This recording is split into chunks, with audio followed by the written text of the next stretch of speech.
শাকিব খানের ঝুলিতে আপকামিং মুভিগুলো কি কি সেগুলোই আমি বলব।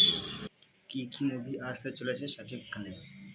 প্রথমে তো দৌড়, এক নম্বর মুভিটা, এক নম্বরে অ্যাকশন থ্রিলার মুভি, একদম মানে আলাদা লেভেলের একটা মুভি দৌড়। আপনারা জানেনই কি লেভেলের মুভি হতে চলেছে, কিরকম অ্যাকশন থাকবে ওটাতে, বুঝতে পেরেছেন? তাহলে এক নম্বর দৌড়। দ্বিতীয় নম্বর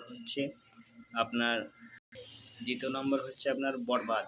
বরবাদ বলে একটা সিনেমা আসছে এটা।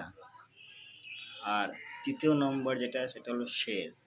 একটা পোস্টার একটা দেখেছিলাম শেরের, যেটা খুব সুন্দর লেগেছিল। এটা দেখা যায় এই তিনটে সিনেমা পর পর আসতে চলেছে শাকিব খানের। আর এই শাকিব খানের এই সিনেমাগুলো এলে বাংলাদেশে ফিল্ম ইন্ডাস্ট্রিতে মোড় ঘুরিয়ে দেবে, বুঝতে পেরেছেন? মানে আলাদা লেভেলের সিনেমা তিনটে, খুবই সুন্দর সিনেমা হতে চলেছে তিনটে সিনেমা। তো তাহলে আজ কিন্তু ভিডিও এখানে শেষ করছি।